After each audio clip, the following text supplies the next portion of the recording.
listening to the Christian Ghetto Podcast. Welcome, everyone, to another episode of the Christian Ghetto Podcast. And it is my distinct pleasure to have with us this evening Stephen Carson, who is the host of the Radical Liberation Podcast. And our conversation this evening began as a part of a discussion, and I threw some stuff out about libertarianism that was maybe, I don't know, it's the kind of stuff that we bang on the timeline on Twitter. And Stephen said, hey, wait a minute, you maybe, just want to reconsider just sort of the way that you frame that. And I said, well, you know what, why don't we actually have a conversation about it? And because I think this is a useful thing for audiences to grasp. So welcome, Stephen. And I'm looking forward to this discussion.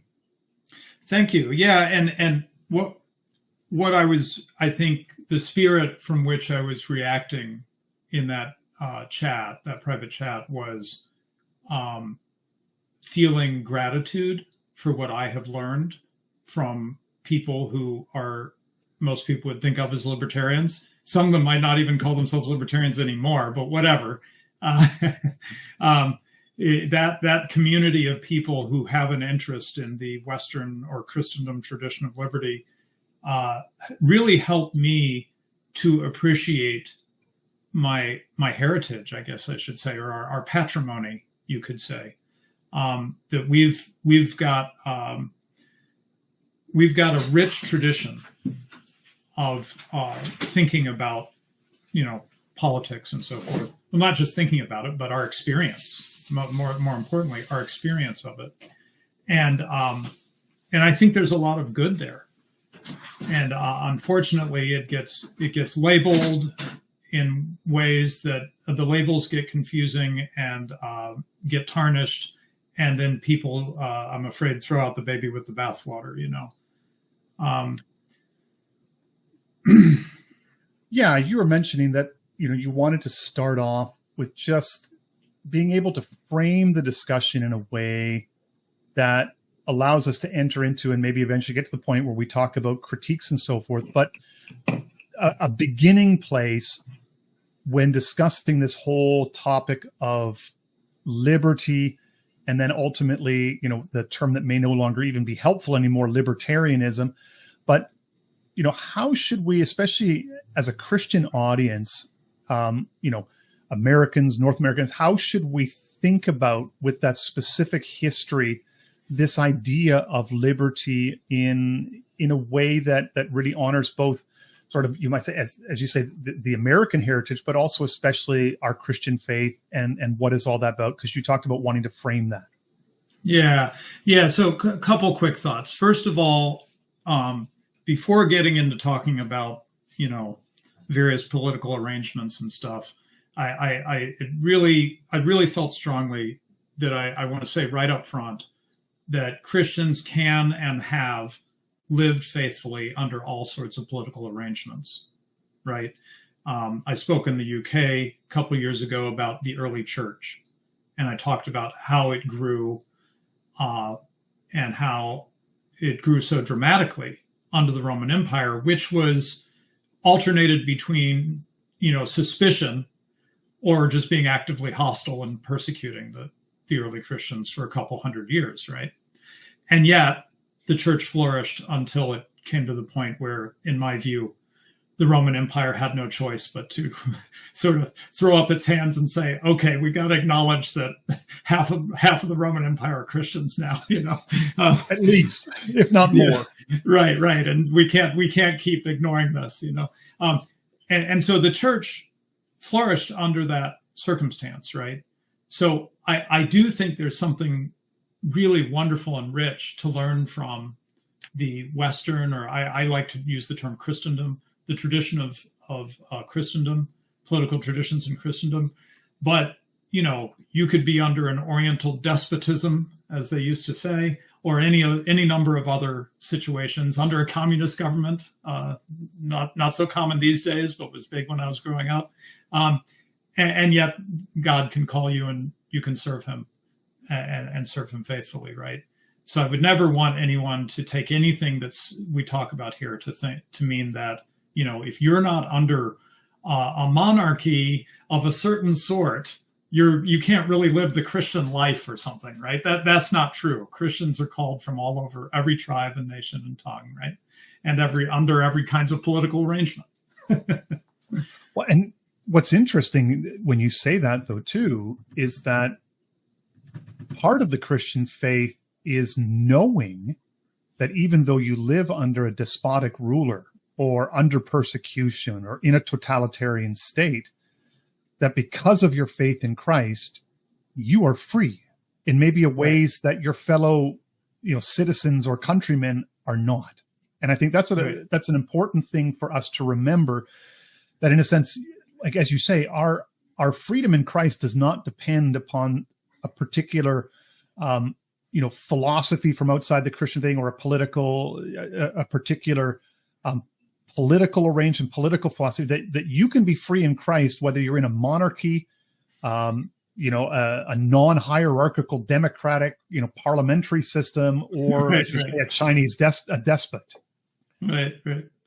Yeah. And so I would think about it sort of the other way around, rather than, we're importing weird ideas into Christianity. I think about it a different way. When you think about our heritage from Christendom, from Christian Europe, you could think about art, right? Our legacy of wonderful art.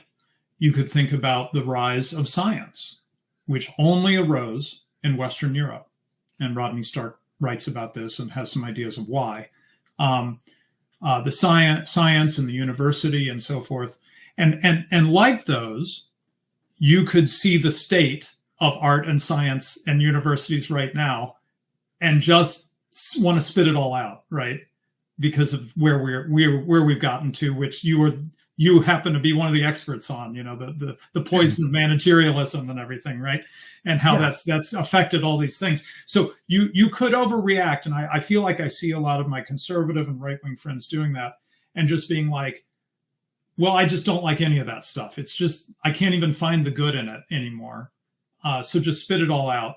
And I think it is my personal mission to not do that, to try to encourage us to, save the things that remain, to reclaim things, to redeem. I think that's a big part of being a Christian, is redeeming things, right? To redeem things, right? And yes, the current university system is corrupted. And yes, I think science, I've been using the term neo-Lysenkoism for like 10 years now. I think science is corrupted. It's become pretty painfully apparent to many people in the last several years, right? And so on and so forth. And yet, the tradition of art and science and universities that came out of Christendom is a wonderful, beautiful heritage and a patrimony. It is an inheritance that we've been given, that we've got to somehow save and retain and redeem. In the same way, I feel that way about the tradition of liberty that came out of the West. This is another one of those fruits, those outworkings of Christian people, of, in other words, not something imported into Christianity, but in my view, something that came out of Christianity, just as with art and science and so forth, something that came out of a Christian people and were the fruits of, the children of a mother, of Mother Church, and we shouldn't spurn these children. And so I feel passionate about all these things. My own focus personally, though I have interest in all the topics I brought up, my own personal interest in research has particularly been in the tradition of thinking about liberty and the practice of it, of course. So anyway, that's my little speech to not give up. Don't give up on these things, And well, yeah, and it's always a good reminder, because I know the default setting is almost worse than what you say, that it's almost expected that at this point, the only thing to do with a libertarian is just to simply mock them, right? And that's and it's you're graded on the savagery with which you can dismiss a libertarian and so forth. And so that's, I think, part of the, and then you really do get into a situation where you throw the baby out with the bathwater. So what is it? And I think this was the question I was sort of coming at it. What is it that in your mind leads people to so harshly criticize the libertarian tradition today? Like, what is it about it that just draws the ire of so many across the political spectrum? Yeah, I'm not sure. I mean, partially, of course, is that people who are self-identified proponents of liberty, or I'm feeling shy about the term libertarian because it's a quite modern term. It's very recent, historically speaking. It's post-World War II in the way that we're using it right now. It's not just post-World War II. It's even later than that. It's like my lifetime is the time that this term has been used this way. The tradition I'm steeped in is much older than that, right? It's hundreds and hundreds of years old. And this was a term that was turned to because the term liberal had been the term. And in parts of Europe like Spain, you could still use the term that way. But the term liberal was grabbed by the Social Democrats in the early part of the 20th century. And they started describing themselves as liberal because liberal had a good ring to, a good sound to it because of the tradition of liberty in the West. It had a good connotation for people. And so they liked that term and they used it and changed what it meant to be something completely different than what it had meant. So this is a tradition that keeps having to rename itself because it populates the name with goodness and then people run from it, and I'm sorry, and then people grab it, steal it, and redefine it. So that's part of what's going on. But also, there's been a lot of critics, like Karl Marx, for example, whose criticisms have been, I think, unthinkingly adopted by the right wing. For example, the idea that the liberal tradition or the tradition of Western freedom has to do with atomistic individualism, that critique is literally straight from Karl Marx. I don't have the chapter and verse, but trust me, it's right in there. That's where it comes from.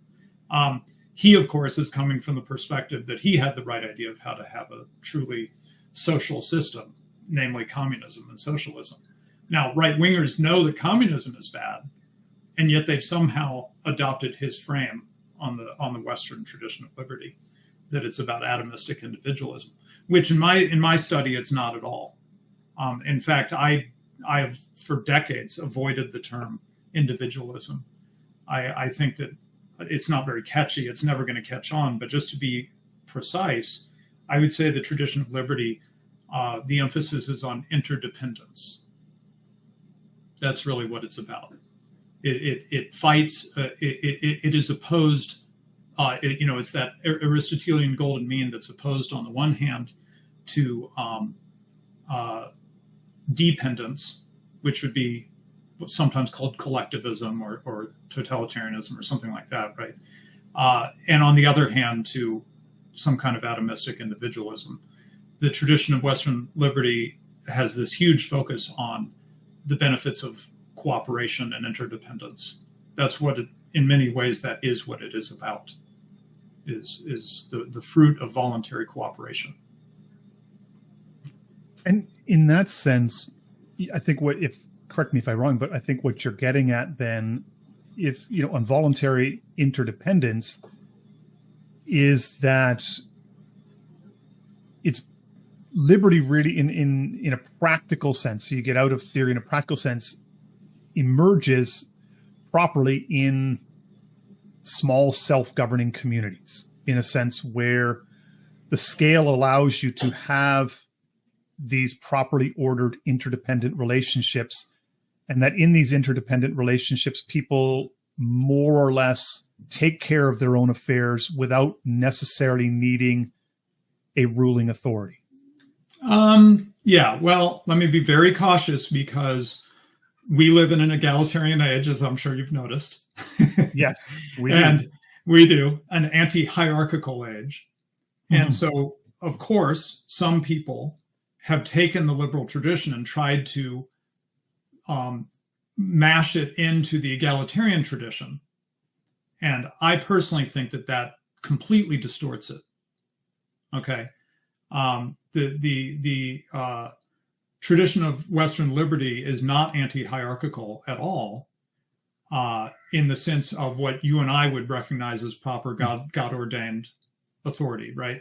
So the tradition of Western liberty was never hostile to the family in the way that communists are, right? The way that Engels was, for example. It's not hostile to the family. It's not hostile to pastors, to people running chess clubs, et cetera, et cetera. There is one thing, and this can be confusing to people who haven't thought it through. It's more clear to economists. There is one thing that you could think of as hierarchical that the liberal tradition tends to be very wary of, and that is the state. But we have to be very careful. The state, as understood in this tradition, is not the same thing as government. Government being any sort of structure that you establish where, the government of a church, for example, right? Or the government of a community is just saying, hey, you're going to be in charge of this, and we're going to set up this structure, and you're going to administrate this, and you're going to administrate that. I don't think the Western tradition of liberty is opposed to government in that sense. That is orderly authority, right? Mm-hmm. What it's opposed to is something very specific, and this is going to get a little technical for those who don't know economics. It's opposed to something called monopoly government. So monopoly government is not the same thing as government, as we usually conceive of it. Monopoly government is something you can't opt out of on pain of death. Okay, so that's quite different. When you think of a church government, you don't think of, leaving the congregation meaning that you're going to be killed, right? Yes. But in a monopoly government, ultimately, you are not allowed to exit, or they will, use violence on you. And economists know that monopoly always gives you the same thing.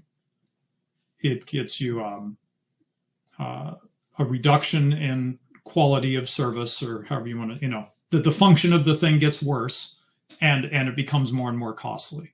And of course, that is precisely what we see with something like the United States government, which is a state, right? A monopoly government, which can't even protect its people, take care of its people in Appalachia, right? While it's absolutely bleeding us dry, right?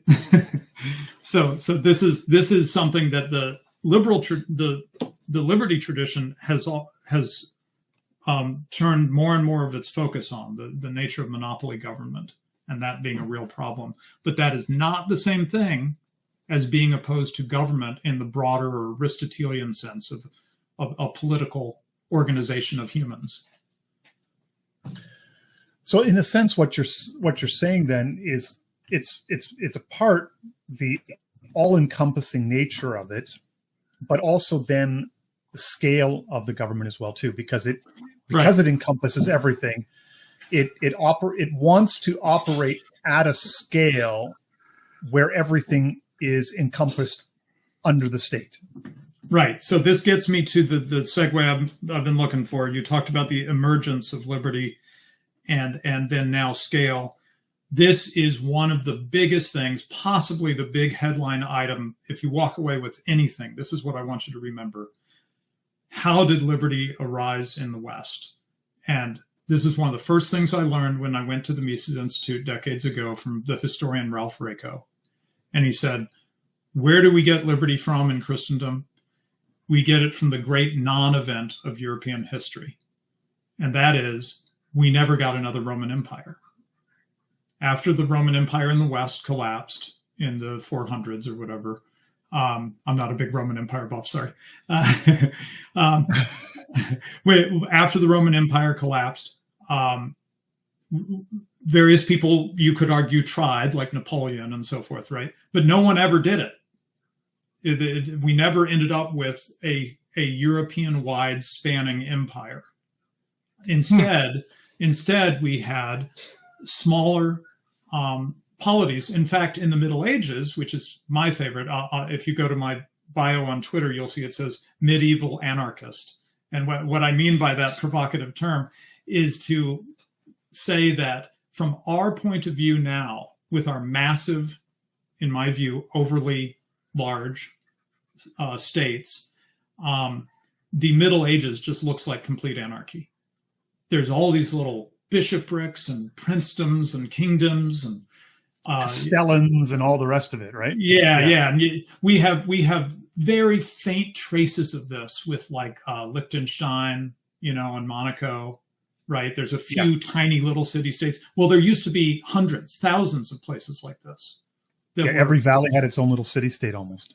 Exactly. Yes. So think of it more like the ancient Greeks, with each city being like a little city-state, right? It was a little more like that, except on a bigger scale than Greece. And that is where the tradition I've learned points to as really one of the key parts to understand about why we end up with what we understand of as liberty in the West. And so that speaks not just to the emergence that you asked about, but the scale issue.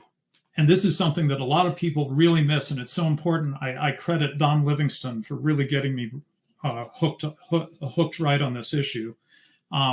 He says that at one time, people who thought about politics, and some of the ancients, in fact, focused on this issue of scale, that a political order needed to be on a human scale. And that when you went beyond a human scale, like the massive nation states that we have today, you were going to have bad outcomes, right? And of course, your own work fits right into this, that once you get to that kind of scale, you're inevitably going to turn to managerialism or, the problems of mass and scale that you've spent a lot of time writing about. Yeah, you end up inevitably in a totalitarian system. And that's one of the things that Ellul talks about. And he sees, in some sense, the decisive turn was the American and French revolutions, which then basically took what was an organic situation in terms of the way people lived, and then tried to take that organic situation and instantiate it into an abstract system. We're going to create a more perfect union, right? So, and as long as the connection to that organic community was close, it worked really, really well. But the more that you proceed with the time, what Ellul argues is that once you enter the revolutionary period, and he says the thing that separates the French and the American revolutions from previous revolts, is that you had a group of people, a class of people, the managers or the merchant classes, who had these managerial skills in running businesses that they then applied to government. So they wanted to basically take the types of things that they were doing in business and apply them so that you have more consistent outcomes, that you take some of the vagaries of personality out. And so you develop what they believed would be a system that would then compensate for the vagaries and the faults and the flaws and the ambitions and the greed of people, and harness that within a system.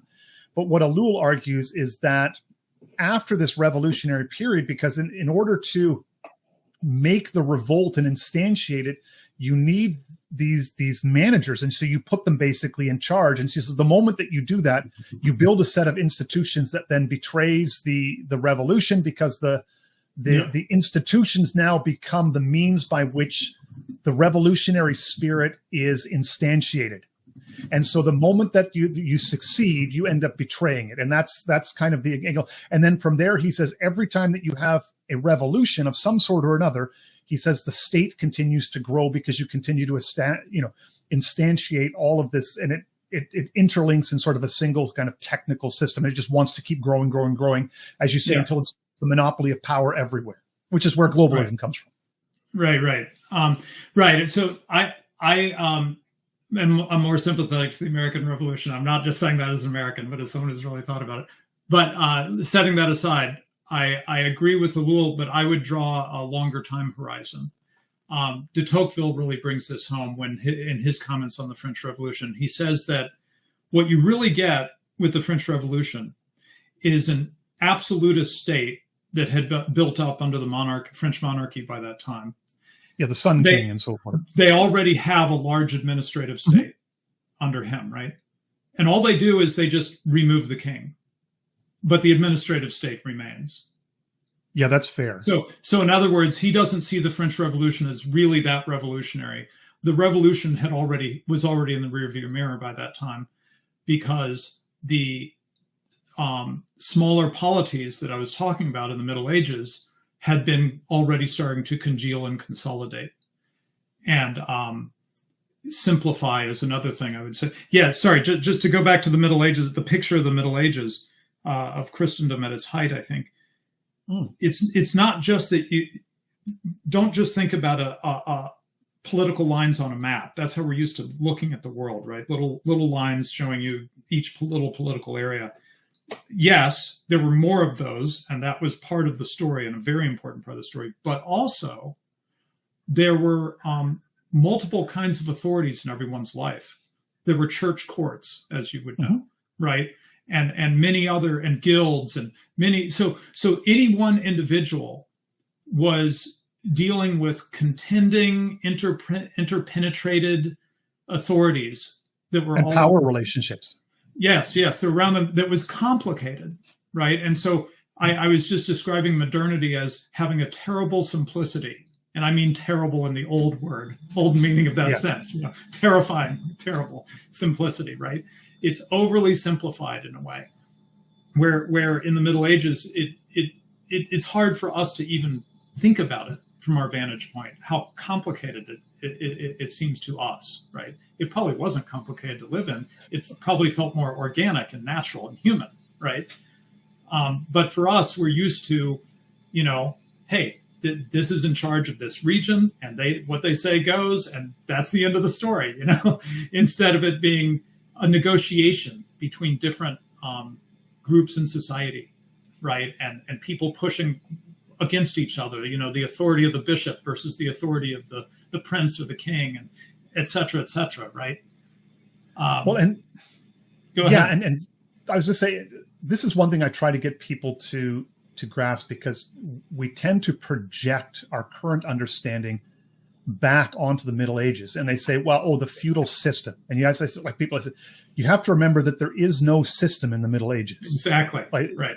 Like there's no system. So you have a series of loyalty relationships. You have a series of interests. You have a series of organic relationships, and it's all built. And you have to remember that a lot of the people that were wielding power couldn't read or write, many of them.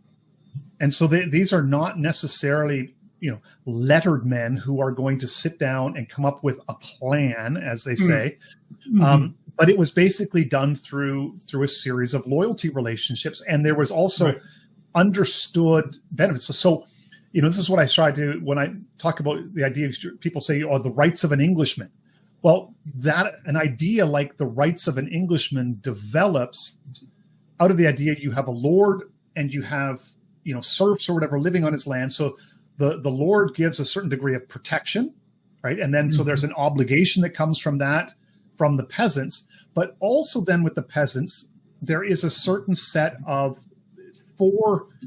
in return for our loyalty, in return for the taxes that we give, or the portion of our produce that we give, there's also certain things that we can expect from you as a lord. And so then it's all of these types of relationships. And so you have, again, like the guilds are alongside of this, I think. And it's kind of funny. So you have all of these smaller relationships, but the one thing that kind of, bound it all together was actually the Roman hierarchy. But it wasn't a hierarchy in the sense of, like, as you say, a monopoly on power, because the church didn't wield the sword. So it was a power.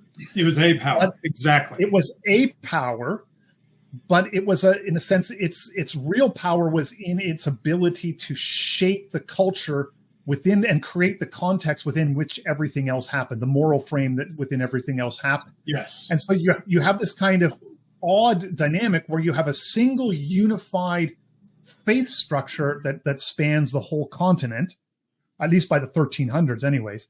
Yeah. But at the same time, all of the political relationships are all on a very local scale for the most part. Yeah, and you're dealing with your local lord. You can go down to the castle at the end of the valley, and you can get redress from your lord if there's a grievance, and he will sit and hear your case, and he knows all of the participants because it's a small. And so there's all of these sets of very human relationships that go, and then from there, in order to create the system that we have, it's all basically broken down. Right. So I want to preface what I'm about to say. I've been trying not to speak on my own authority until this moment. Right. I've been trying to channel what I read in Lord Acton and de Tocqueville and Cato letters and just many things I've read. But this is not a theme that I remember seeing. And maybe if I went back and reread, I'd pick up on it. But it's one that's become really apparent to me, in particular, thinking about some of the things you emphasize in terms of managerialism. And that is what you see in Christendom politically, so to speak, is personal loyalty, as you emphasized, personal accountability, right? So yes, you didn't, I think it was less often that you had that sense that Kafka captured so well, right? Of something's happening to me and I don't really know why, and I don't know who's responsible for it. Right? But we have that all the time now. Yeah. Now this is like our normal experience, is just to feel that disembodied things are happening somehow from out there somewhere. Right. And there's no one that I can go to ask for a redress of my grievances. Right. There's no one who can be held accountable if something's going wrong. There's no person anymore, right? There's just administrative apparatus that you can't figure out how to contend with. So it is my view, and again, I'm speaking on my own here, it is my view that that is one of the things that we need to learn from Christendom's history of liberty, which is that personal accountability is absolutely key. And if we're going to rebuild something that can be called liberty again, I think personal accountability is going to have to come back into it, which almost certainly means it has to be on a smaller scale, because you can't really be personally accountable when you're in charge of 300 million people, right? That becomes meaningless to talk about personal accountability on that scale. And that's the Donald Livingston point, that they political philosophers used to emphasize this issue of scale. And I think that has got to be brought back in if there's going to be any hope of restoring something like what we once had, you know. And this is, I think, the thing that you have a tough time, that people have a tough time to grasp, is that they used to actually be able to run empires without system, but it was done in a manner that was much more personal. But it's also then lumpier in a sense, because not every person is of the same quality. Yeah. And so what the system does is it raises the bar of outcomes by establishing a clear set of policies and procedures that then the person adapts themselves into. So it's abstract. So what happens is it shifts in the old system, a person would be held accountable. And if something went wrong, you would change the person. Often, and the person on the out would be often fine. You lose your head, you lose your title, all of these types of things. Or you get sent out to the hinterlands to oversee some remote province, to teach you a lesson, these types of things. But as you bring a system, and one of the things that system gains you is more predictable outcomes, but also then allows you to manage at scale. And so in a sense, that transition was made intentionally. And I think this is really, probably more than any other problem that we have, is that, system empowers you to operate things at scale, to operate power and money at scale in a way that can't be done interpersonally. Like, you can run the Roman Empire using persons, but it's far less efficient, has far less consistent outcomes, and is just a lot clunkier over the whole course of the empire?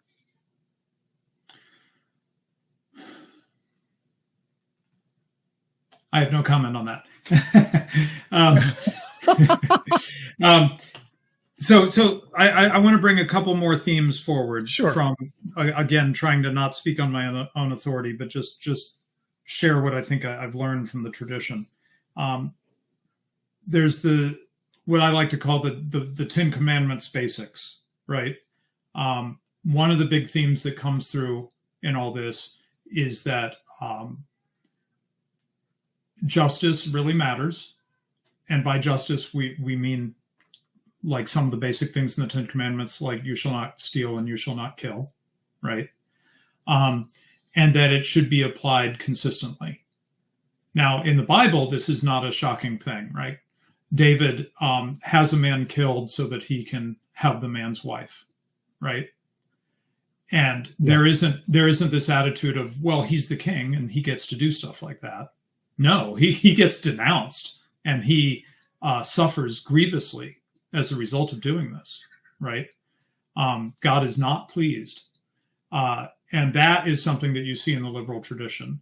They do not think that you get a free pass because you're in some position of authority to ignore the basics of justice.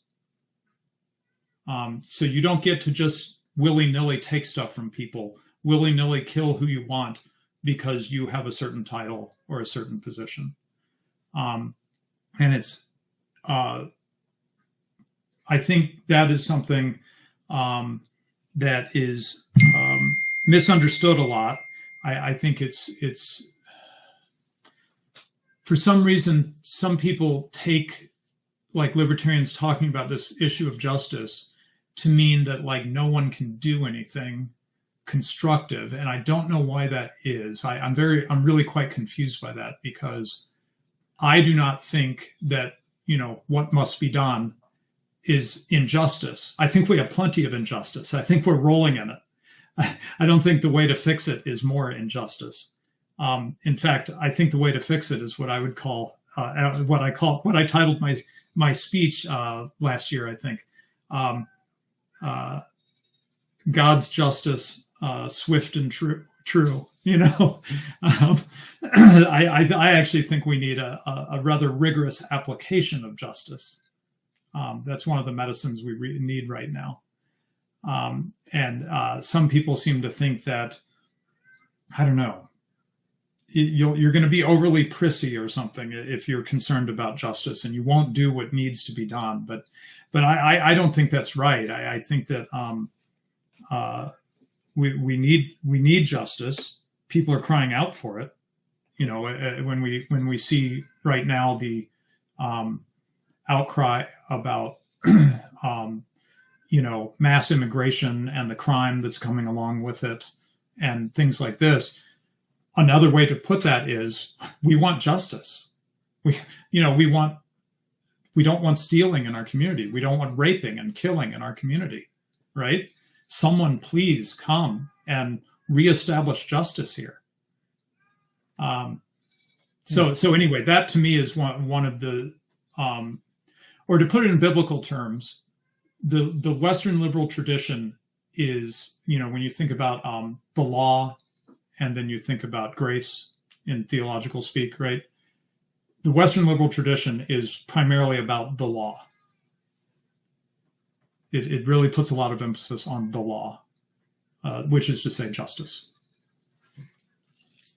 In a sense, when you say puts the emphasis on the law, are you thinking in terms of the tradition of like the rule of law in that regard, or like natural law in that? So maybe you can flesh that out a little bit. Well, I have to be careful not to Fed post.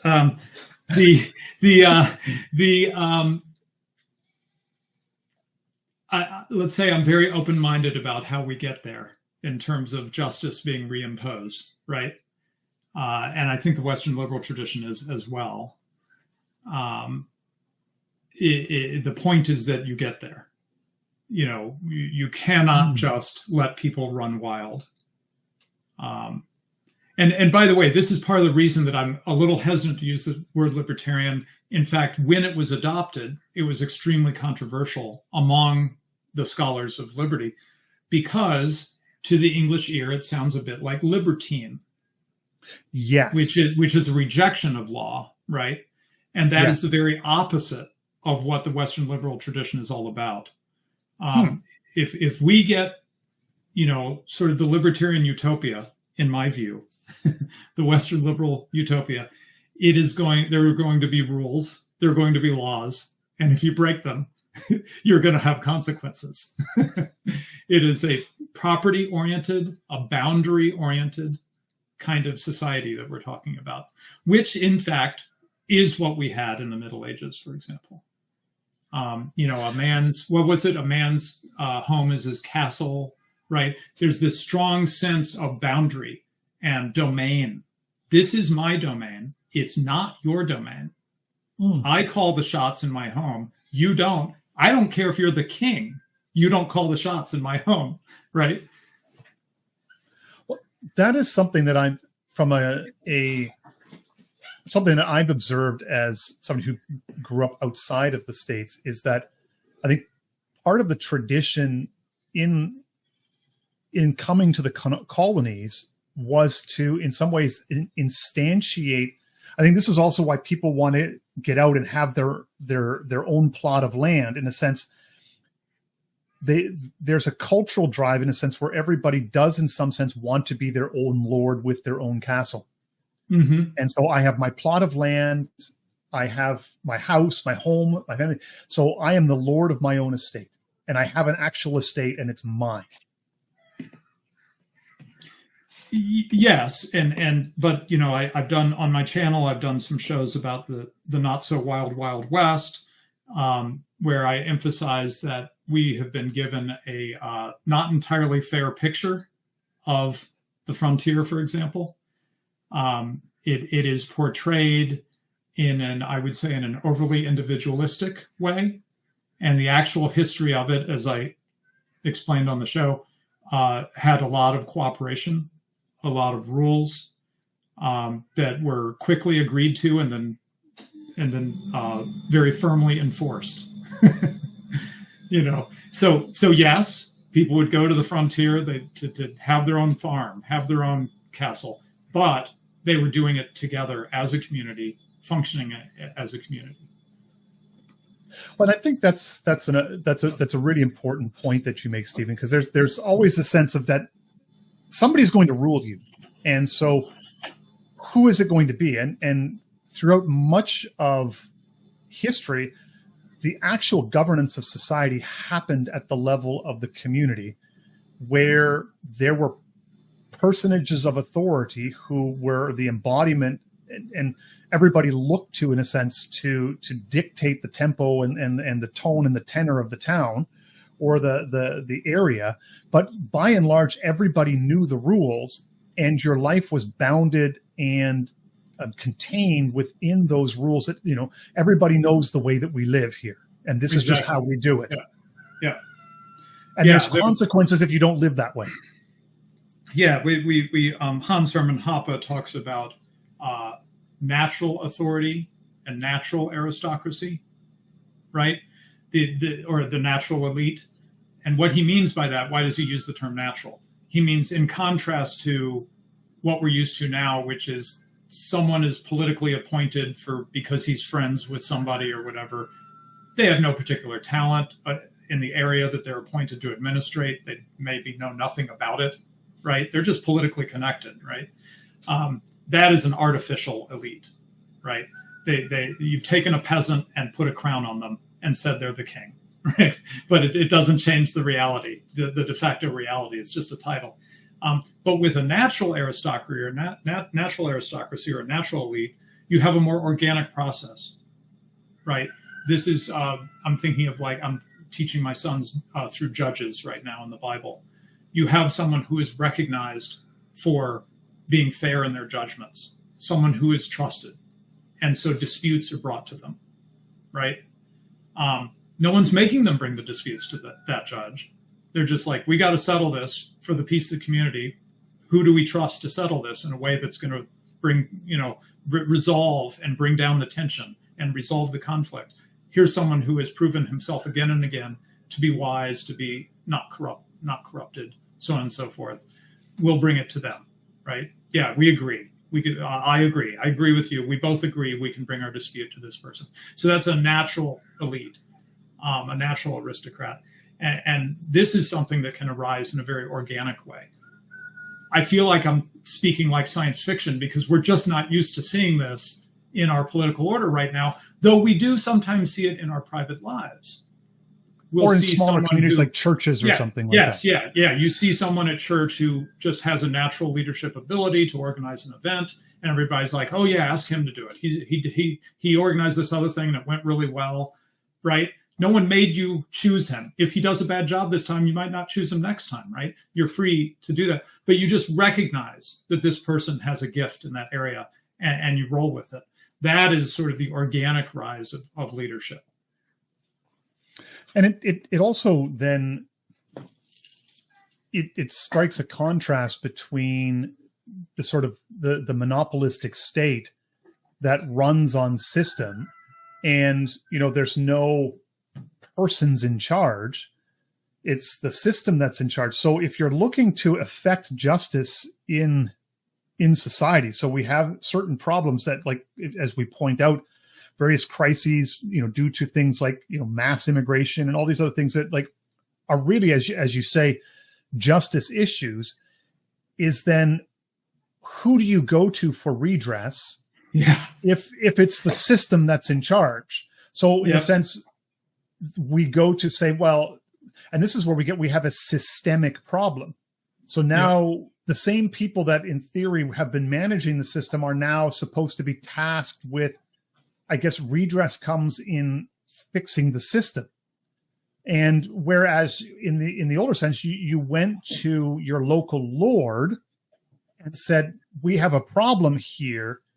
And your local lord then, in a sense, wields a sword. And I guess maybe this is that I was just realizing with the piece is that one of the things that we haven't talked about is this question of violence, right? And the role of violence in the formation and establishment of the body politic that way. Like, who defends you, who protects you? Because ultimately, if you're enacting justice at a certain point in time, you have the thing of punishing the wrongdoer.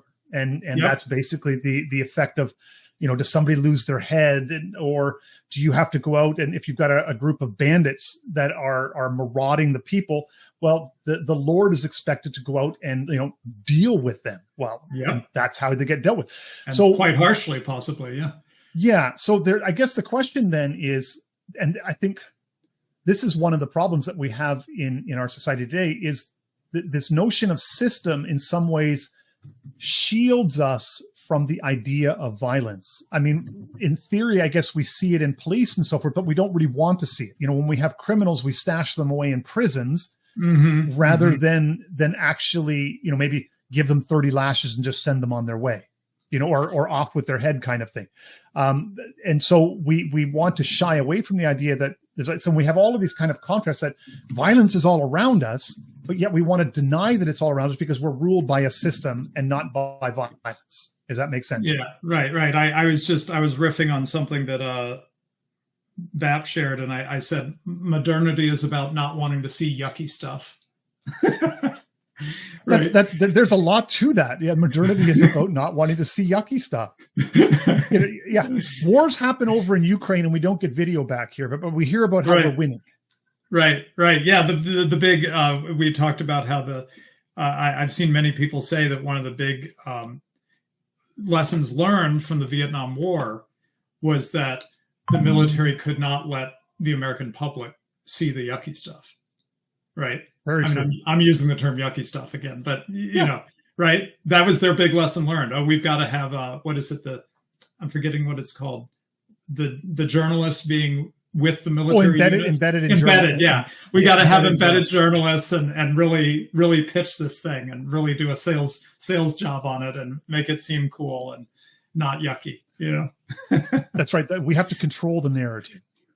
Let me come back to violence in just a moment. Just a quick comment. on the not having any, again, on this issue of personal accountability and everything. I want to make a comment about President Biden. And before saying it, I just want to say that I have been consistent from before he was elected that I saw this as elder abuse because it was quite clear that he had dementia. And that I agree totally with you, Stephen. Yeah, I found it morally objectionable that he is expected to be in this position, just as I would find it morally objectionable to ask a 5-year-old child to drive a semi, right? You're putting something on them that they are not capable of, and it's not right. It's abusive, right? So having said that I object to the whole thing, and if I could press a button and stop it, I would. I think it has been instructive from the point of view of understanding what we're dealing with, right? Which is that President Biden, it's, I think, widely understood, is just not really capable of executing the office. And yet the system keeps going, right? It doesn't matter. It's like de Tocqueville's observation that the French administrative state lost the king and just kept doing its thing, Yeah, nothing changed. Rename some things, but keep on operating like you were operating, right? So that shows the depersonalized and administrative and mass nature of what we're dealing with now. And nobody believes that Kamala Harris is going to be in charge either. And I think some of the things one of the things that freaks people out about Donald Trump is he has this sneaky desire, this desire that he won't rid himself of actually wanting to be in charge. Yeah, right. Yeah, that's a very good point. Yeah, he still talks as if he will make decisions as opposed to being a cog in the machine or whatever, right? Yeah, he's not the face of some bureaucrat's policy paper, and he doesn't have prepared speeches. I noted in my most recent piece that the very fact that he speaks off the cuff is threatening. Right. Yeah, that's very good. Yeah. Because he's not controlled by the speech that his speechwriters are giving him. He just speaks off the cuff, and you're like, that almost seems very like hierarchical, and like it harkens back to the old days of speeches in the agora. Like, you just don't do that kind of thing today. Nobody makes speeches off the cuff. Mm-hmm. You're not allowed to do that sort of thing. At least not as like if you aspire to be president, you're not supposed to speak off the cuff, anyways. So to the issue of violence. So, right. So the libertarian distinction, the modern libertarian distinction, I think it is pretty well rooted in the whole tradition, actually, is that we would distinguish between, the way it's usually put is initiating violence versus defensive, or another way to put it is unjust violence versus just violence, right? Like you said, the marauding band it keeps stealing and killing and raping, and you go and you completely wipe them out. From the Western liberal tradition, you've done nothing wrong. No apologies necessary, right? You use violence appropriately, right? Yes. So that is some people, again, from the outside, they just get all kinds of weird ideas. They think that this is a pacifistic tradition or something. It is not at all. You might notice that libertarians tend to be well armed, for example, in the United States. It is not at all a pacifistic tradition, but it does try to be very careful in distinguishing between just uses of violence and unjust uses of violence, right? Yeah, and that is really the key in that sense of understanding. And I think that's partly that the Christian tradition as well too, that violence is a fact of life in a sinful world. So it needs to be contained within a religious and theological framework that guides its use and application. Yep. And then and that really, in a sense, creates the context within which, and this is something I was going to mention, like Tolkien, because as you're talking about you have Tolkien. It's very interesting how he sets up. He spends all this time on the Shire, as the Shire is kind of the idealized community in many ways. This is the best we can do, so to speak. But the Shire doesn't exist in a vacuum. Right. The Shire exists because, in some sense, Aragorn is there as the good king. And so the Dark Lord is thrown down, but the good king ascends the throne. And because the good king exists, but then you also have to see is that the hobbits come back from being out in the world, and they've learned the lesson of the good king. And so they instantiate the archetype in their own community and reclaim it. Very good. Right? Yeah. But it's that sense of like, sadly they left out of the movies, right? The whole point of the book gets left out. In a way. Yeah.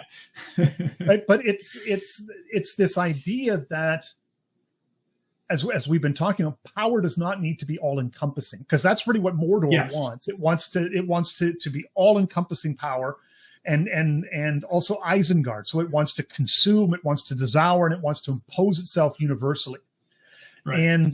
And then Tolkien argues that no, you still need power, but you need it in a sense embodied in a kind of archetype that is both.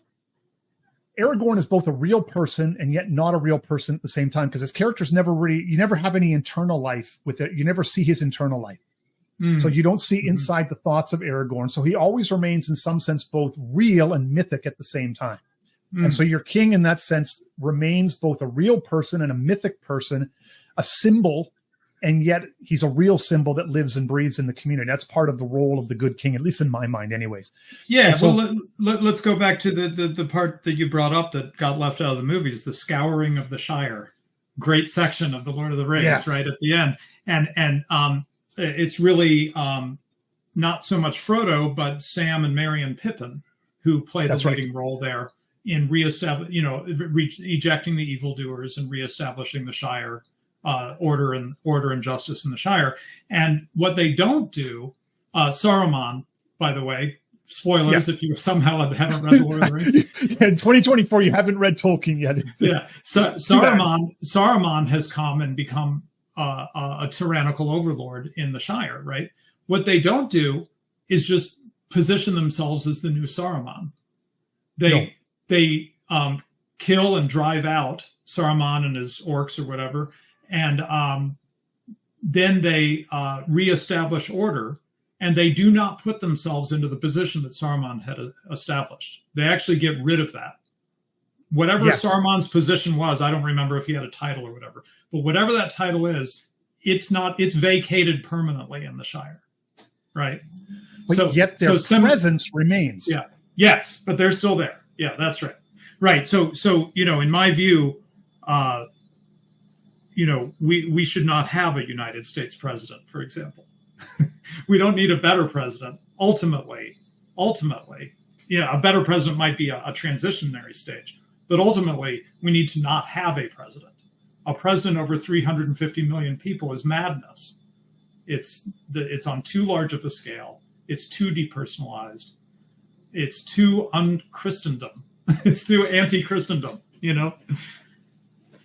Yeah, very much so. And the question, and this is always the thing because we're talking in theory right now, but in some sense, how do you instantiate an idea where you have a tension between an all-encompassing belief system that doesn't impose itself like a monopoly of power and is able to allow 1,000 little municipalities and lords to all basically run their own affairs as they see fit before the Lord in that regard? Yeah. So in my speech on the early church, I use the early church as inspiration, hopefully, for political dissidents of our stripe.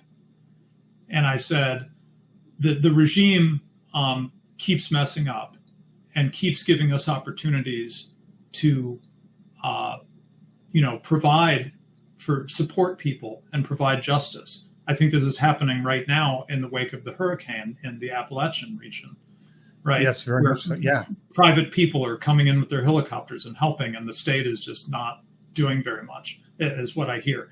So I said the regime keeps messing up and giving us opportunities to shear people off by providing what it should provide and doesn't, right? Justice and so forth, right?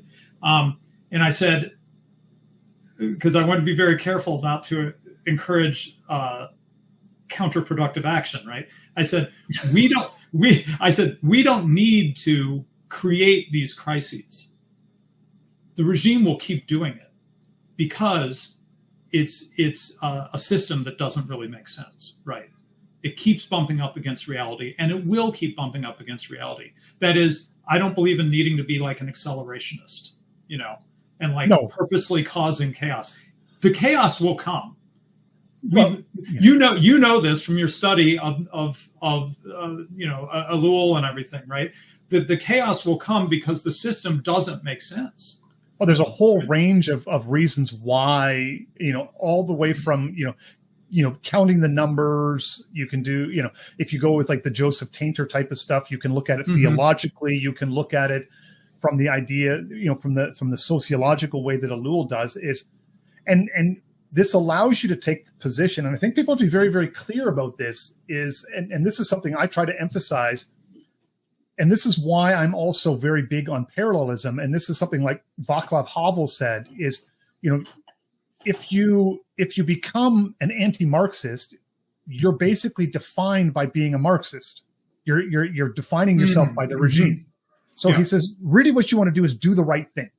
Yeah. Right. And so, in a sense, if building a parallel community is the right thing, well, let's build a parallel community is the right thing. Because in the end, the system will collapse in its own, because we are not revolutionaries or reactionaries in the sense that the end doesn't justify the means, in a sense to say, like, we need to sweep away the current order in order to instantiate this kind of utopian thing that we've conceived in our mind, because that'll be just as bad as what went before, because there is no such thing until Christ returns. Right. And so we're not trying to sweep away, because really then what you're saying is that no matter what the cost is between here and that next order, it is, we can just basically say that's an acceptable loss. So if billions must die, well then billions must die. Right. And I'm not in a sense of like, you know what, if we try to sweep away the present order, that's going to be really, really bad. Yeah. Yes. Yeah. And so go ahead. Why are we trying to do something that's really, really bad? Just because I think it might be good for everybody in the whole, and I think the end justified that. That's just, to me, that in a sense, like, you really should not be able to stand before the face of God and say the end justifies the means, because they don't. Yeah, exactly. And so in a sense, then we're like, as you say, what the regime is going to give us these opportunities, and we have to be ready. And this is one of the things I love about, say, like AfriForum in South Africa. There was an opportunity there, and these are people that are basically saying, we can band together and do it ourselves. A great example. Yep, absolutely. And we can do it ourselves, and we can recreate community on a small scale. I love what he says. He says you can try to save 100% of the thing. And this is the thing I think some on our side, have to maybe just sort of allow those certain things to be let go, is to say, you're not going to be able to save America, but you might save 15%, 20%, but that 20% that you do save is going to become your 100%. Yep. And that's going to be okay. Yeah. Yeah. So this is another aspect of what I picked up from the Western liberal or liberty tradition, which is an anti-utopianism. The utopianism really comes from the left, right? This is the French revolutionaries, the communists, and remember there was a communist tradition well before Marx, right? He sort of made it into this materialistic atheistic thing, but there was sort of a Christian communist, Christian socialist tradition that had been going on for hundreds of years, producing a lot of trouble, by the way.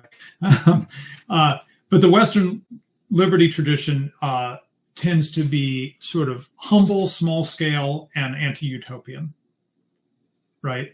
Anti-system in that sense. It does not, it is very suspicious. It taught me to be very suspicious of grand plans and schemes. So yes, I'm in total alignment with what you're saying. I love that you brought up AfriForum. Should have thought of it myself. Yes, what we do is love your neighbor, right? Look around you at what is nearby, the people you know, the community you know, and see how you can help it be healthy, right? And that positions you to be in a position of leadership, as once again the system fails, which it has been and will continue to. So position yourself so that you are providing real solutions to real people in a real way. We've all seen the fake charity. Who was doing it? Was it Johann Kurtz? Yes. In our group. That's yeah. right. I think he was doing the stuff about toxic charity and all this stuff. Yeah. That was great material. Great material that I recommend to everyone, because we all know it, but it's really helpful for him to break it down. We all see that there's these massive, lavishly funded charities who are doing no good, and in some cases, absolutely positive harm, right? Mm-hmm.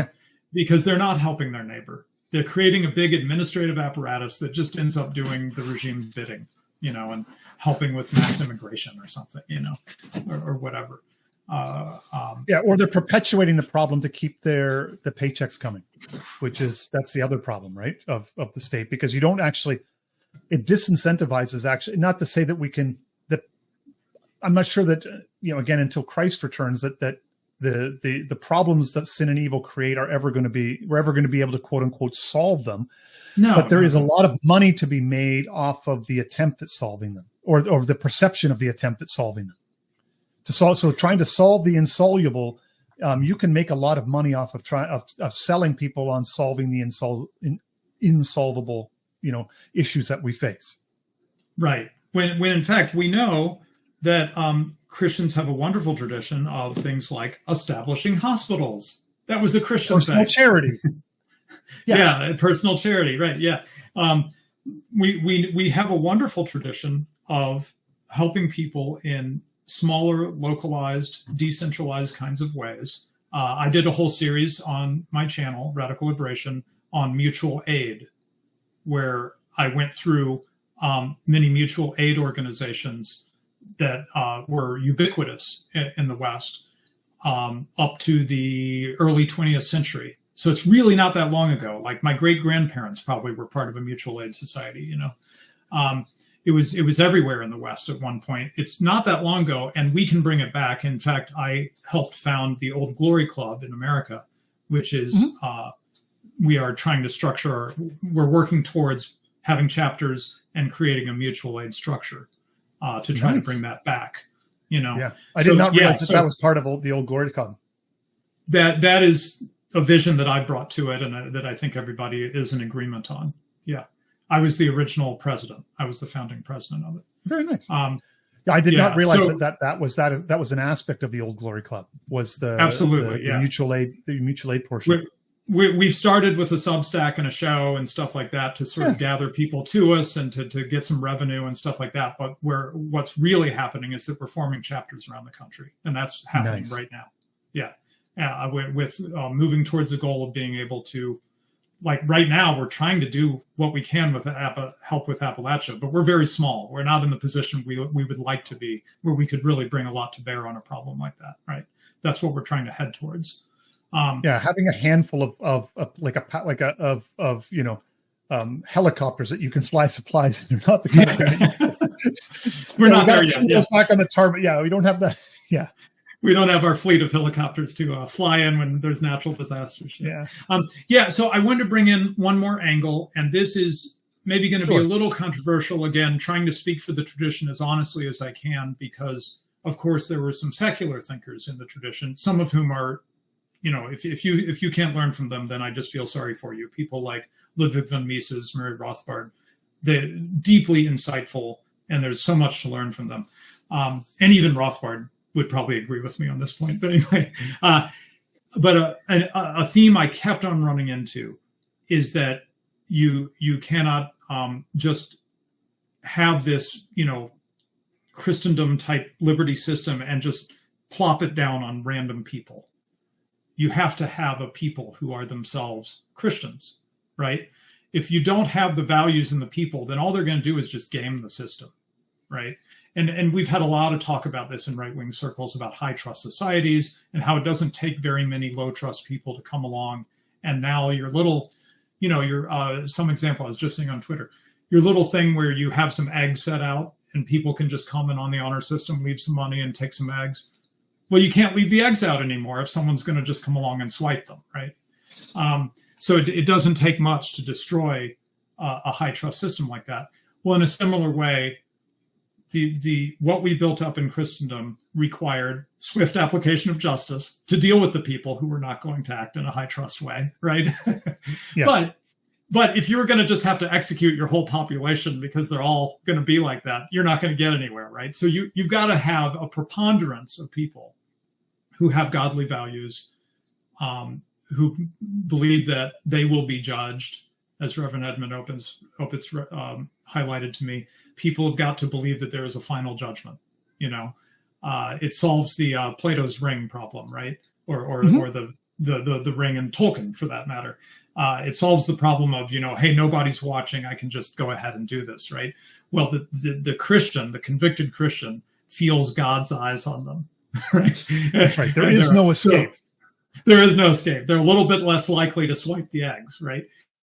And you've really got to have that to have the kind of order we're talking about. So you've got to have a spiritual basis for this.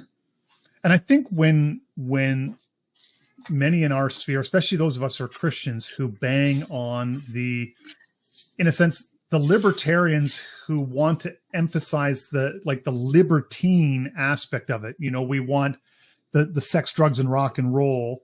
And I want to go and I want to be able to grill and just be left alone. And I want to say what I want to say when I want to say it without any regard to anybody. We're very quick to point out, well, you're assuming a society in which everybody behaves correctly, but in this society, you're allowed to just do whatever you want. And these two things don't jive. And I think in my mind anyways, where a lot of a certain, you might say that like a certain popular brand of libertarianism gets deeply criticized, is because it doesn't grapple with the sense of where does an orderly society come from.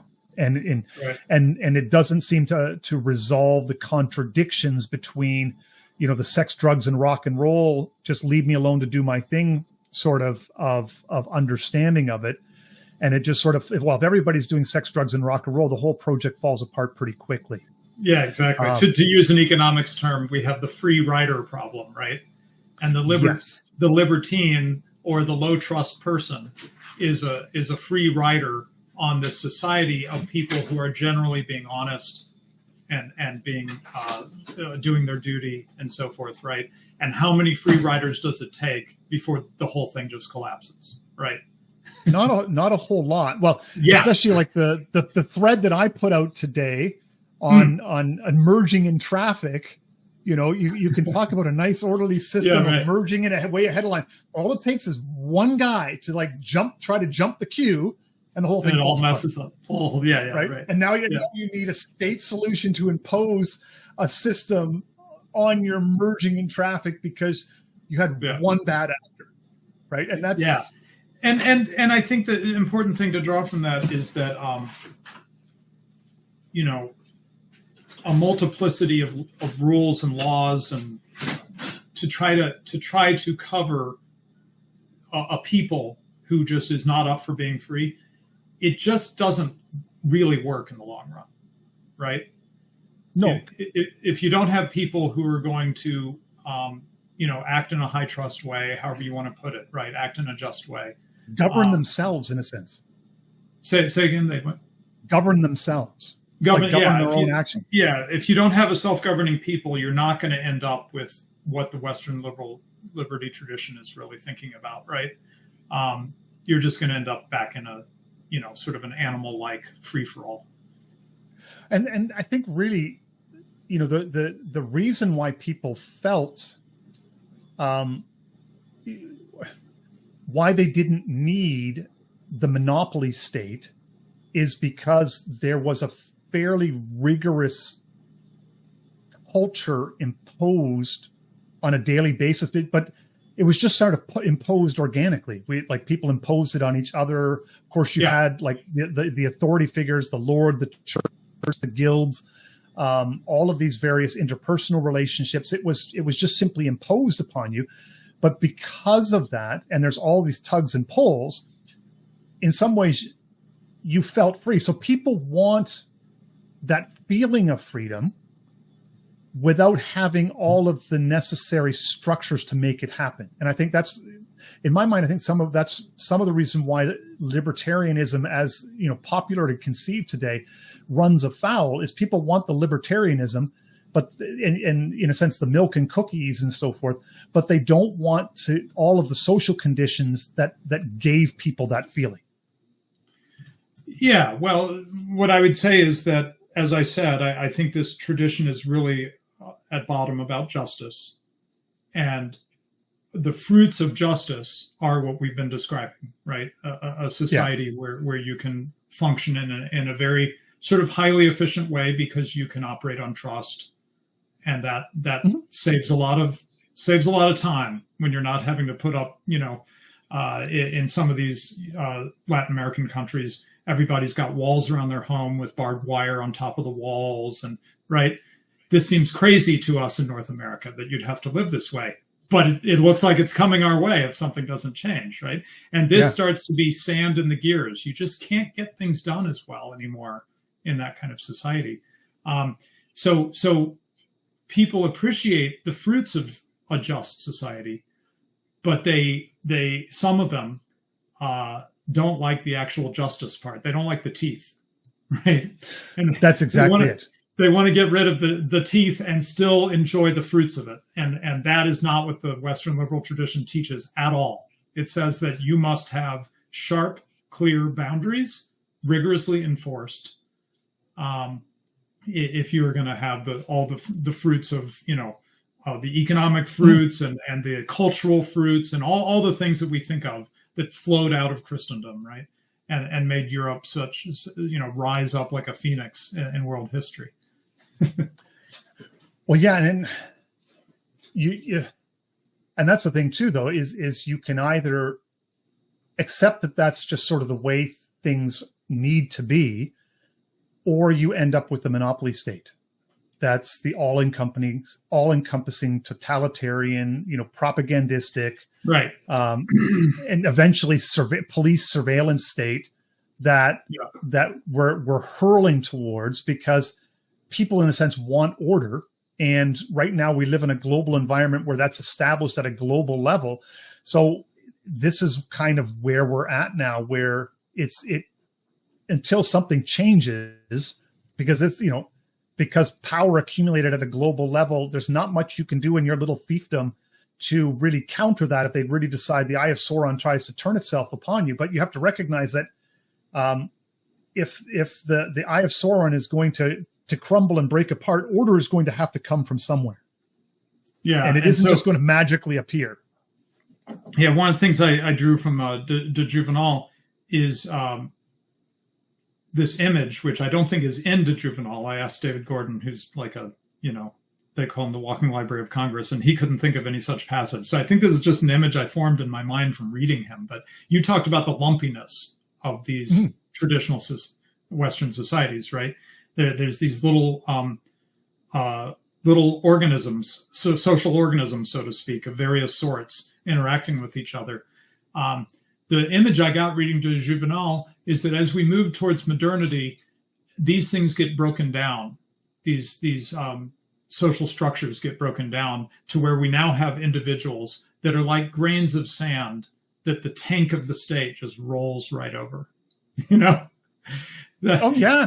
Right. So we get instead of they're sometimes called, in this tradition, they're called mediating structures, civil society, stuff like that. Whatever term works for you, but instead of these sort of intermediate kind of structures, I'm sorry, I got to throw in all these other terms from other traditions. Sphere sovereignty, I think that might be Calvinism, and then subsidiarity. Like Kuiper, subsidiarity is what the Catholics would use for this, right? That is respect for the authority on sort of the medium and small scale, right? And as that gets blown away, which is presented as liberation, right?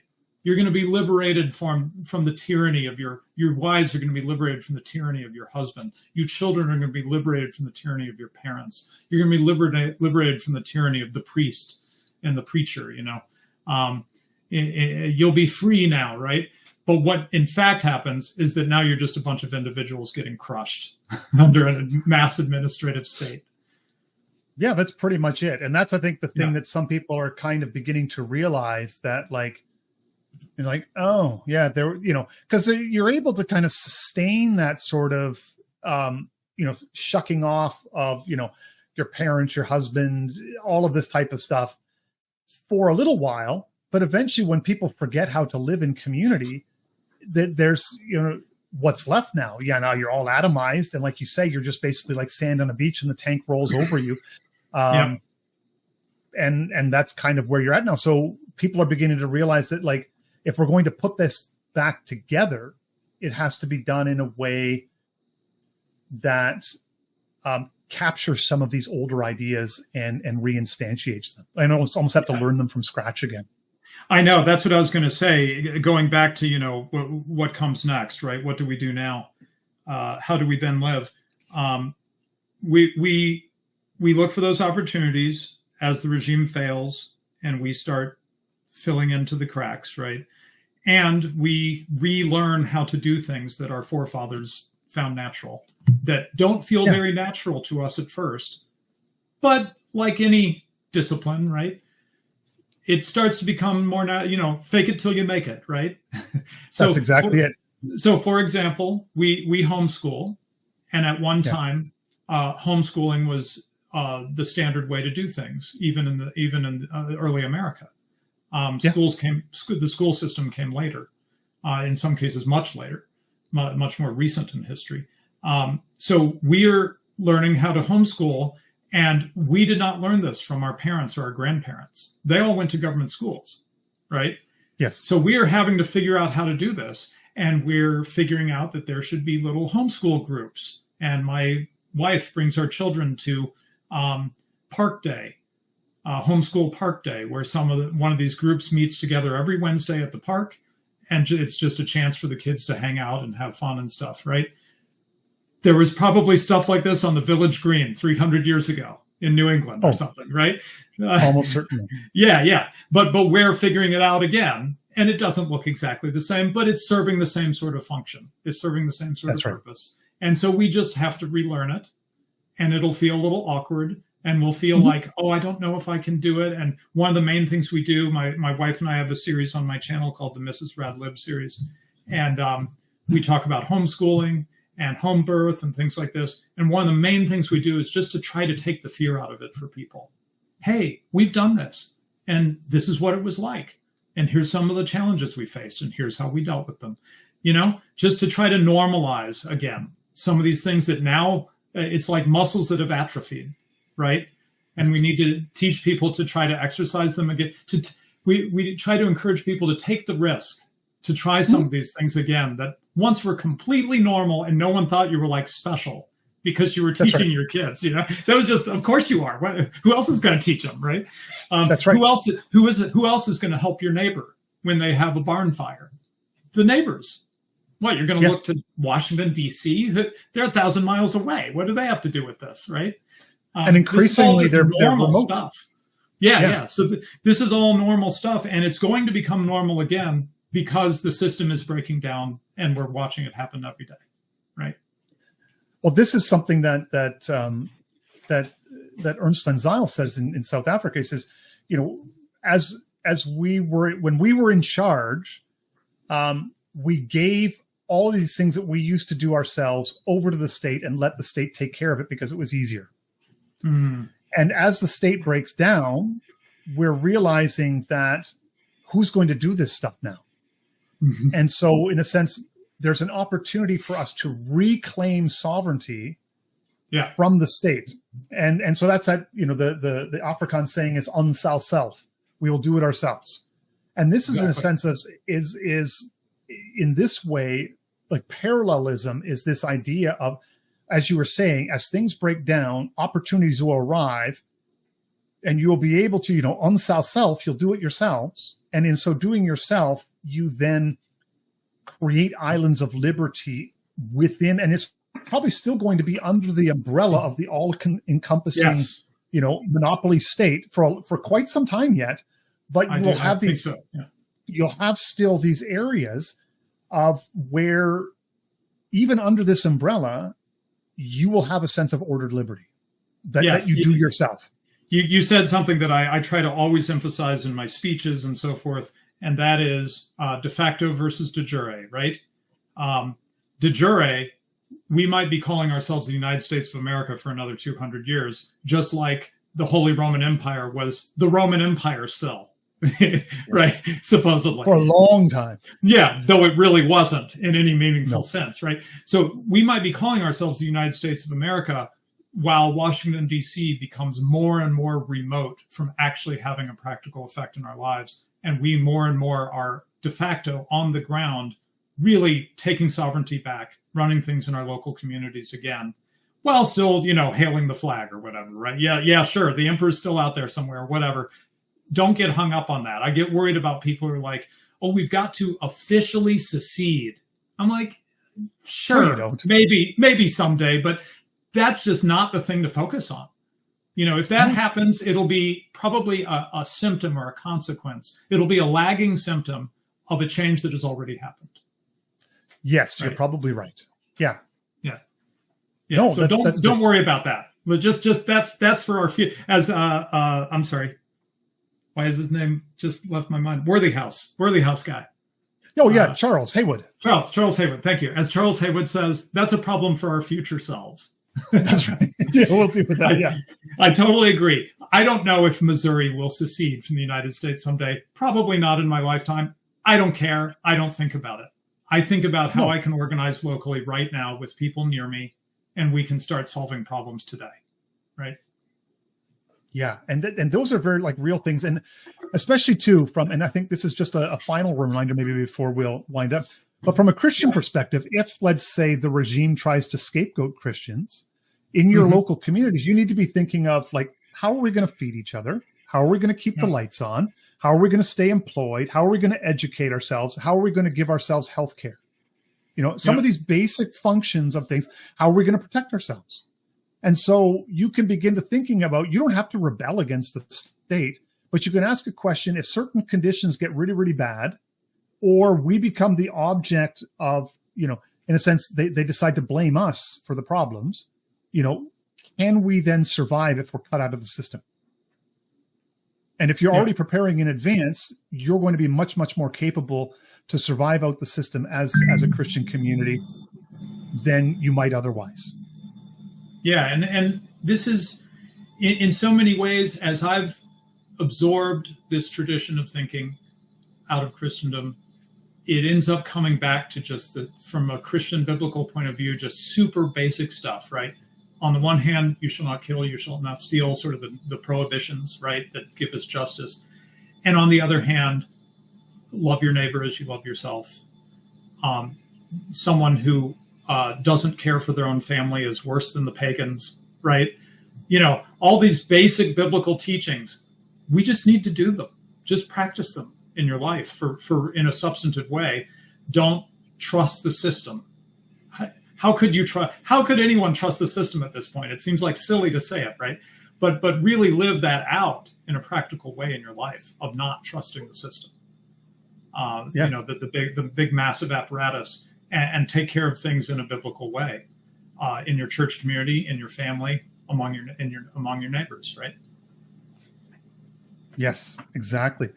Well, we've been going at it for almost an hour and a half, Stephen.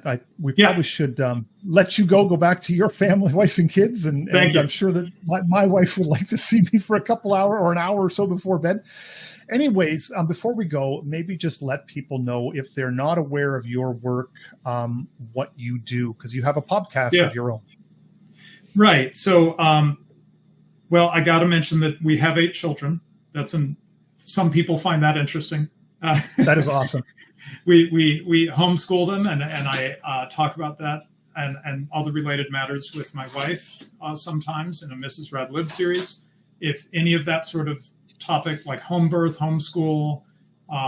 We even get into courtship, things like that. If that sort of stuff sounds interesting, I have found that a number of young people listen to one episode of Mrs. Radlib series, and the next week they say, yeah, I just went ahead and listened to all the rest. It was so great, So I recommend that to you. But that's very occasional. My weekly show on my YouTube channel, Radical Liberation, alternates between meeting with your fellow Canadian Black Horse, and he brings knowledge from financial markets, and we talk about economic affairs and so forth. That's every other week. And then on the alternate weeks, I do various things. Most recently, I've been reading and commenting on some really important essays by Renaud Camus, a French writer who created the phrase "le grand remplacement," or what as we call it, the great replacement. He created that phrase. He coined that phrase 30 years ago. And you'll find on my channel that recently I went through his essay, explaining that phrase and what he means by it. And it's deeper than you might guess. Yes, it's opposition to mass immigration, but he means much more than that when he talks about replacement as an ideology, the replacists. So I've already covered some of him more recently, and next time I do a solo show, I'll be covering more from Camus. I found him very richly rewarding to learn from and provocative. Very nice. Well, thank you for making time and agreeing to this conversation. I really, really enjoyed it, Stephen. And it actually, from the way I had thought it was going to go to the way it ended up going, it was like two very different things, which I think is a good thing. So again, thank you. And let me thank you real quick, which is, I just wanted to mention, I think I'd mentioned it privately, but mention it publicly, that I had a Christian friend who is feeling discouraged by sort of what's going on in the world politically and stuff. And also in particular, the corruption in Christian organizations that you and I, we talk about, right? He was feeling really discouraged by that, that they're just caught up in the priorities of the world rather than godly priorities. And so one of the things I used to encourage him was to tell him about the group of men that you have gathered together, and to tell him there are some faithful Christian men who they see what you're seeing, and we are working together. We are encouraging each other. There are some out there, right? So anyway, I just wanted to thank you for organizing us and let you know and other people know that it's been an encouragement to people who are starting to see what a bad situation we're in, to know that there are, you're not crazy. You're not alone. We see it too. I have been really gratified that, because we've all kind of started here online, and, who knows, it'll probably at some point, we're going to end up getting together, I'm sure, somewhere down the line. But it has been really nice. And I'm glad you say that it's having an effect, because it's, we like to sometimes believe like there's 50 of us or so that, chat on a daily basis. And I do think, sometimes you hate to toot your own horn or whatever, but I do think that as a group, we have been able to actually shift the discourse somewhat. And it's really remarkable that when you set your mind to it, that it can actually, and you think like, wow, it's like, just, 50 guys that are very purposeful about it, all Christian, coming from various philosophical traditions. Some are pastors, some are writers, some are businessmen, and some are scientists and so forth. And they're all able in their own unique way to say that it's high time that we shift this discourse in a decidedly Christian manner, and are able to do so crossing multiple Christian traditions in a way with a great amount of, harmony and synchronicity, and in a sense with a real common purpose that bridges some of the niggling issues that stand between us as Christian traditions. So it's been really gratifying that way. So thank you for mentioning and it, just seeing it. It's really good to know and to hear. Yep. Thank you, sir. All right. Very good. On that note, I wish you well and have a great evening. All right. Bye. Seeking the Hidden Thing is delighted to have Axios Fitness Coaching as a sponsorship partner. JD is one of our guys and wants to make you fit for what's coming ahead. He offers a premium resource for holistic strength and conditioning. Axios offers standalone training programs as well as individual coaching options should your needs require something more specific. Click on either the image below or the link in the description. Both I and JD thank you for your support.